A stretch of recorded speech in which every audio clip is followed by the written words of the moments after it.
Hello everyone, आप सभी का स्वागत है हमारे यूट्यूब चैनल सक्सेस पॉइंट 0120 में। तो फ्रेंड, आज हम करने जा रहे हैं विभिन्न प्रतियोगी परीक्षाओं में बार बार पूछे जाने वाले सामान्य विज्ञान के अति महत्वपूर्ण प्रश्न।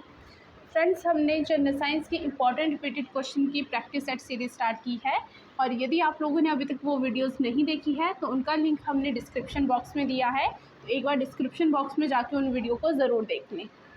चलिए शुरू करते हैं आज के हमारे टॉप 80+ क्वेश्चंस।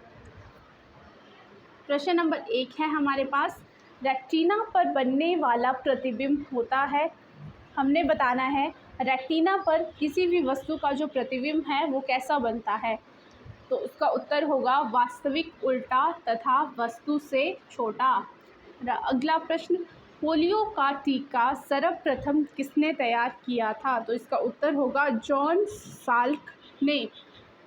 हमारा अगला प्रश्न, गोबर गैस का मुख्य संघटक क्या है। तो इसका उत्तर होगा मीथेन।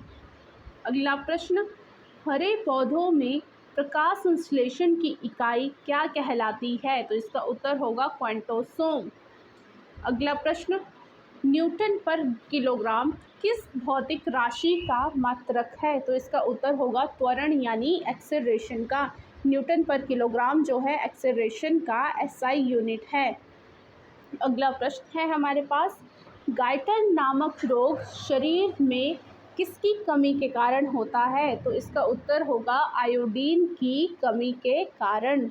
अगला प्रश्न, वायरोलॉजी में किसका अध्ययन किया जाता है। तो इसका उत्तर होगा विषाणुओं यानी वायरसेस का। अगला प्रश्न, विटामिन सी का रासायनिक नाम क्या है। तो इसका उत्तर होगा एस्कॉर्बिक एसिड। तो फ्रेंड्स, इसमें क्वेश्चन ऐसे भी पूछा जाता है कि विटामिन सी जो है सबसे ज़्यादा किस में पाया जाता है। तो विटामिन सी सबसे ज़्यादा पाया जाता है आंवला में। अगला प्रश्न, सामान्य व्यक्ति का अनुशीलक यानी डायस्टोलिक रक्तदाब कितना होता है। तो इसका उत्तर होगा 80 मिलीमीटर पारा। अगला प्रश्न है हमारे पास, श्वेत प्रकाश के प्रिज्म द्वारा बने वर्णक्रम में किस रंग का विचलन सबसे अधिक होता है। उसका उत्तर होगा बैंगनी रंग का। अगला क्वेश्चन है हमारे पास, कैलोमल क्या होता है। तो इसका उत्तर होगा मर्क्यूरस क्लोराइड यानी Mg2Cl2। नेक्स्ट क्वेश्चन, सिंदूर का रासायनिक नाम है। तो इसका उत्तर होगा मर्क्यूरिक सल्फाइड यानी HgS। अगला प्रश्न है हमारे पास, झूठा सोना जिसको फूल्स गोल्ड बोलते हैं क्या कहलाता है। तो झूठा सोना बोलते हैं प्रकृति में पाए जाने वाले आयरन सल्फाइड तथा आयरन पायराइड्स को।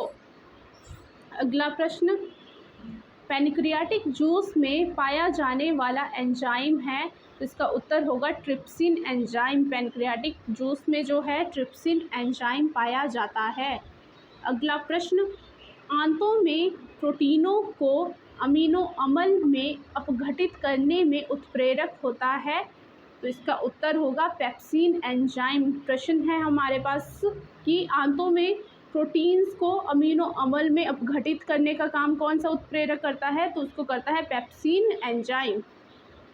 अगला प्रश्न, एस्ट्रो-डी क्या है। तो इसका उत्तर होगा ब्रह्मांड के विकास का अध्ययन करने वाला जापानी एक्सरे उपग्रह।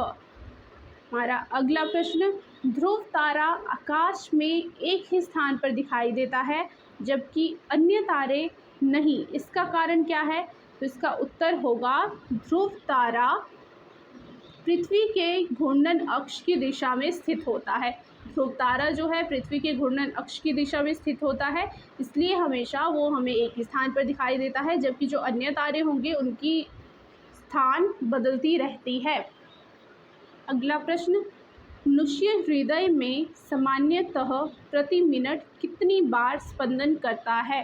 तो इसका उत्तर होगा 72 यानी 72 बार। हमारा अगला प्रश्न, स्फिग्नोमैनोमीटर नामक यंत्र से क्या नापते हैं। तो इसका उत्तर होगा ब्लड प्रेशर यानी रक्तदाब। स्फिग्नोमैनोमीटर से हम रक्तदाब मापते हैं। अगला प्रश्न है हमारे पास, सन 1902 में कार्ल लैंडस्टीनर ने किसकी खोज की थी। तो इसका उत्तर होगा रक्त समूह की यानी ब्लड ग्रुप की। तो बहुत ही इंपॉर्टेंट क्वेश्चन है कि रक्त समूह की खोज किसने की? कार्ल लैंडस्टीनर ने की। और कब की? 1902 में की थी। हमारा अगला प्रश्न, समुद्र का जल नीला क्यों दिखाई देता है? तो इसका उत्तर होगा जल के कणों द्वारा प्रकाश के प्रकीर्णन के कारण। अगला प्रश्न है हमारे पास, प्रोटीन किस गैस का प्रमुख यौगिक है? तो इसका उत्तर होगा नाइट्रोजन। अगला प्रश्न, इथोलॉजी में किसका अध्ययन किया जाता है? तो इसका उत्तर होगा जानवरों के व्यवहार का अध्ययन उनके सामान्य वातावरण में। तो जानवरों के व्यवहार का अध्ययन उनके सामान्य वातावरण में जब हम करते हैं उसी को ही हम इथोलॉजी बोलते हैं। अगला प्रश्न, नोबेल पुरस्कार से सम्मानित होने वाली विश्व की प्रथम महिला विज्ञान के क्षेत्र की थी, वह कौन थी? तो इसका उत्तर होगा मैडम क्यूरी। तो मैडम क्यूरी को जो है 1930 में भौतिक विज्ञान के क्षेत्र में नोबेल पुरस्कार मिला था। तो अगला प्रश्न है फ्रेंड्स हमारे पास, पानी में सुई तो डूब जाती है जबकि भारी भारी समुद्री जहाज तैरते रहते हैं, इसका क्या कारण है? तो इसका उत्तर होगा जहाज के डूबे हुए भाग से हटाए गए पानी का भार सारे जहाज के बराबर होता है, इसलिए वह प्लवन करता है। सुई के द्वारा हटाए गए पानी का भार सुई के भार से कम होता है, इसलिए सुई पानी में डूब जाती है। हमारा अगला प्रश्न, भारत का स्वदेश निर्मित यानी इंडिजीनियसली बिल्ट दूसरी पीढ़ी का पहला उपग्रह कौन सा है? तो इसका उत्तर होगा इनसैट 2A। हमारा अगला प्रश्न, सूर्य के प्रकाश की सहायता से शरीर में किस विटामिन का निर्माण होता है? बहुत ही महत्वपूर्ण प्रश्न है कि सूर्य के प्रकाश की सहायता से हमारे शरीर में जो विटामिन बनती है उसका क्या नाम है? तो इसका उत्तर होगा विटामिन डी। अगला प्रश्न, हैली पुच्छल तारा कितने वर्ष बाद दिखाई पड़ता है? तो उत्तर होगा 76 वर्ष बाद। हैलीज कॉमेट यानी हैली पुच्छल तारा जो है प्रत्येक 76 वर्षों के बाद दिखाई देता है।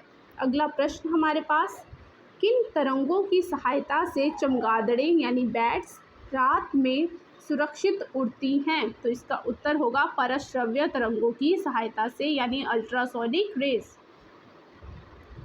अगला प्रश्न है हमारे पास, HIV विषाणु से कौन सा रोग होता है? तो इसका उत्तर होगा एड्स। एड्स की फुल फॉर्म होगी एक्वायर्ड इम्यून डेफिशिएंसी सिंड्रोम।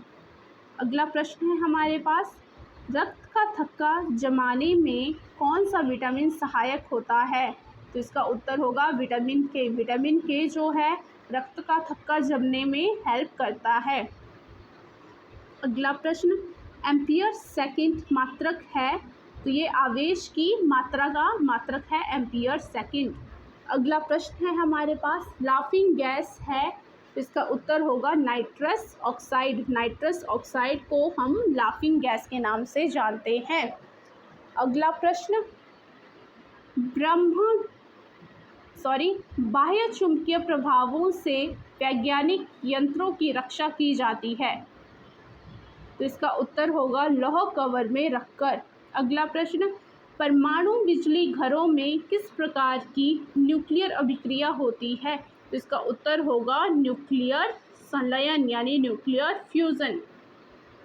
अगला क्वेश्चन, गामा किरणों पर किस प्रकार का आवेश होता है? तो इसका उत्तर होगा किसी प्रकार का नहीं। गामा किरणों पर किसी प्रकार का आवेश नहीं होता है। अगला प्रश्न है हमारे पास, रेडियो कार्बन तिथि निर्धारण विधि का उपयोग होता है? तो इसका उत्तर होगा जीवाश्मों की आयु का पता लगाने के लिए। जीवाश्मों की आयु का पता लगाने के लिए हम रेडियो कार्बन तिथि यानी रेडियो कार्बन डेटिंग विधि का प्रयोग करते हैं। अगला प्रश्न, शरीर का सारा रक्त किसके माध्यम से शुद्ध होता है? तो इसका उत्तर होगा वृक्क यानी किडनी के माध्यम से। अगला प्रश्न है हमारे पास, हाइड्रोफाइट किन्हें कहते हैं? तो इसका उत्तर होगा जलीय पौधों को। जलीय पौधों को हम जो है हाइड्रोफाइट कहते हैं। अगला प्रश्न है हमारे पास,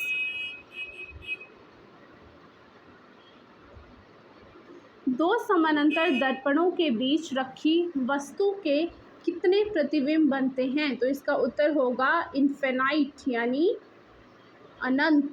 अगला प्रश्न, दो समानांतर दर्पणों के बीच रखी वस्तु का सबसे अधिक चमकीला प्रतिबिंब कौन सा होता है? तो इसका उत्तर होगा दूसरा प्रतिबिंब। अगला प्रश्न, तेल का जल के तल पर फैल जाने का क्या कारण है? तो इसका उत्तर है तेल का पृष्ठ तनाव जल की अपेक्षा बहुत कम होता है। अगला प्रश्न है हमारे पास, पेंसिल का लेड होता है? तो इसका उत्तर है ग्रेफाइट। अगला प्रश्न, सड़क पर चलने की अपेक्षा बर्फ़ पर चलना कठिन होता है, तो इसका कारण हमने बताना है। तो इसका कारण है बर्फ़ में सड़क की अपेक्षा घर्षण कम होता है। अगला प्रश्न, लोलक घड़ियाँ गर्मियों में सुस्त क्यों हो जाती हैं? तो इसका उत्तर होगा लोलक की लंबाई बढ़ जाने से उनका आवर्तकाल बढ़ जाता है, इसलिए घड़ियाँ सुस्त हो जाती हैं। अगला प्रश्न, ऊंचे स्थानों पर पानी 100 डिग्री सेल्सियस से कम तापमान पर क्यों उबलता है? तो इसका उत्तर होगा क्योंकि वहाँ वायुमंडलीय दाब कम होता है। अगला प्रश्न, पीतल मिश्र धातु है? तो इसका उत्तर होगा जस्ता और तांबा की। पीतल जो है जस्ता और तांबा की मिश्र धातु है। तो फ्रेंड्स, अगला क्वेश्चन है हमारे पास, गैसों के दाब ज्ञात करने वाले यंत्र को क्या कहा जाता है? तो इसका उत्तर होगा मैनोमीटर। अगला प्रश्न, पादपों के मूल रोमों द्वारा जल किस प्रक्रिया से अवशोषित किया जाता है? इसका उत्तर होगा परासरण यानी ऑस्मोसिस प्रक्रिया द्वारा। अगला प्रश्न, वनस्पति तेलों को संतृप्त वसाओं में परिवर्तित करने के लिए किस गैस का प्रयोग किया जाता है? तो इसका उत्तर होगा हाइड्रोजन। अगला क्वेश्चन है हमारे पास, ट्यूबरक्लोसिस संक्रमण किसके द्वारा होता है? तो इसका उत्तर होगा माइक्रोबैक्टीरियम ट्यूबरक्लोसिस के द्वारा। अगला प्रश्न है हमारे पास, ब्लीचिंग पाउडर का रासायनिक नाम क्या है? तो इसका उत्तर होगा कैल्शियम हाइपोक्लोराइड। अगला प्रश्न, 1024 वाट किसके बराबर होता है? तो इसका उत्तर होगा 1 किलोबाइट के बराबर। तो अगला प्रश्न है हमारे पास, अत्यंत दिशिक प्रकाश किरण पुंज कहलाता है? तो इसका उत्तर होगा लेज़र। अगला प्रश्न है हमारे पास, ऑर्निथोलॉजी में किसका अध्ययन किया जाता है? तो ऑर्निथोलॉजी में चिड़ियों का और उनके प्राकृतिक पर्यावरण में। और कई बार आपको ऑप्शन आएगी कि ऑर्निथोलॉजी में किसका अध्ययन किया जाता है, तो चिड़ियों की जगह पक्षियों लिखा होगा, तो वो वहाँ पर ठीक आंसर होगा। अगला प्रश्न है हमारे पास, CH3OH किसका रसायन है? तो इसका उत्तर होगा मेथिल अल्कोहल का। नेक्स्ट क्वेश्चन है हमारे पास, विटामिन डी का रासायनिक नाम क्या है? तो इसका उत्तर होगा calciferol. Next question, vitamin B5 की कमी से कौन सा रोग होता है? तो इसका आंसर होगा पेलाग्रा। अगला क्वेश्चन है हमारे पास, भारत में राष्ट्रीय रासायनिक प्रयोगशाला कहाँ स्थित है? तो इसका उत्तर होगा पुणे में। पुणे में जो है राष्ट्रीय रासायनिक प्रयोगशाला स्थित है। अगला प्रश्न है हमारे पास, रात्रि दृष्टि उपकरण यानी नाइट विजन अपरेटस में किन तरंगों का उपयोग किया जाता है? तो इसका उत्तर होगा अवरक्त तरंगों यानी इंफ्रारेड वेव्स का। अगला प्रश्न है हमारे पास, बार किस भौतिक राशि का मात्रक है? तो इसका उत्तर होगा वायुमंडलीय दाब का। अगला प्रश्न है हमारे पास, भारी जल यानी हैवी वाटर का अणुभार यानी मॉलिक्यूलर वेट कितना होता है? तो इसका उत्तर होगा 20। अगला प्रश्न, 80 किलोग्राम का एक व्यक्ति लिफ्ट में त्वरित गति से जा रहा है, यदि एकाएक लिफ्ट का केबल टूट जाए तो गिरते हुए व्यक्ति का भार क्या होगा? तो इसका उत्तर होगा 0। अगला प्रश्न, सूर्य के परितः पृथ्वी की भ्रमण गति कितनी है? तो इसका उत्तर होगा 29.8 किलोमीटर पर सेकंड। अगला प्रश्न, यदि किसी रेडियो स्टेशन से 25 मीटर बैंड पर प्रसारण हो रहा है तो प्रसारण की आवृत्ति क्या है? तो इसका उत्तर होगा 1.2 इंटू 10⁴ किलो हर्ट्ज़। अगला प्रश्न, सेल का ईएमएफ का निरूपित करता है? तो इसका उत्तर हो गया कार्य। अगला प्रश्न, कंप्यूटर में डीओएस यानी डॉस क्या होता है? तो इसका उत्तर होगा डिस्क ऑपरेटिंग सिस्टम। अगला प्रश्न, सर्वाधिक वैद्युत ऋणात्मक तत्व कौन सा है? तो इसका उत्तर होगा फ्लोरीन। अगला प्रश्न है हमारे पास, डेंड्रोलॉजी का संबंध किसके अध्ययन से है? तो इसका उत्तर होगा झाड़ियों एवं वृक्षों के अध्ययन से। अगला प्रश्न, प्रतिजैविक पेनिसिलिन किसके प्राप्त किया जाता है? तो इसका उत्तर होगा कवक से। कवक से जो है पेनिसिलिन प्राप्त किया जाता है। अगला प्रश्न है हमारे पास, ट्रैकोमा रोग किस अंग से संबंधित है? तो इसका उत्तर होगा आंखों से। नेक्स्ट क्वेश्चन, पॉजिट्रॉन की खोज किसने की? तो इसकी खोज की थी एंडरसन ने 1932 में। अगला प्रश्न, युग्म उत्पादन यानी पेयर प्रोडक्शन की घटना क्या है? तो इसका उत्तर होगा किसी नाभिक द्वारा गामा किरण फोटोन के अवशोषण के फलस्वरूप पॉजिट्रॉन और इलेक्ट्रॉन उत्पन्न करने की घटना। अगला प्रश्न, बर्नौली का सिद्धांत आधारित है? तो इसका उत्तर होगा ऊर्जा संरक्षण के सिद्धांत पर। अगला प्रश्न है हमारे पास, कौन सी धातु भविष्य की धातु यानी मेटल ऑफ फ्यूचर कहलाती है? तो इसका उत्तर होगा टाइटेनियम। तो अगला प्रश्न, हाइड्रोजन का रेडियोधर्मी समस्थानिक कौन सा है? तो इसका उत्तर होगा ट्रिटियम। अगला क्वेश्चन है हमारे पास, ईईजी नामक यंत्र से क्या अंकित किया जाता है? तो इसका उत्तर होगा मस्तिष्क की वैद्युत सक्रियता। अगला प्रश्न है, गाउट के रोगियों को कौन सा भोजन करने की सलाह दी जाती है? तो इसका उत्तर होगा कम प्रोटीन वाला। अगला क्वेश्चन है हमारे पास, कैटरैक्ट किस अंग की बीमारी है? तो कैटरैक्ट जो है आंखों की बीमारी है। अगला प्रश्न है हमारे पास, एपिडेमियोलॉजी में किसका अध्ययन किया जाता है? तो इसका उत्तर होगा महामारी रोगों यानी एपिडेमिक डिजीज़ का। तो फ्रेंड्स, ये थे हमारे आज के टॉप 80+ क्वेश्चंस। यदि आप लोगों को हमारी वीडियो पसंद आई है तो प्लीज़ वीडियो को लाइक करें, शेयर करें और चैनल को सब्सक्राइब कर लें और साथ ही बेल आइकन भी दबा लें ताकि आपको हमारी रोज़ आने वाली वीडियो की नोटिफिकेशन मिलती रहे। Thank you.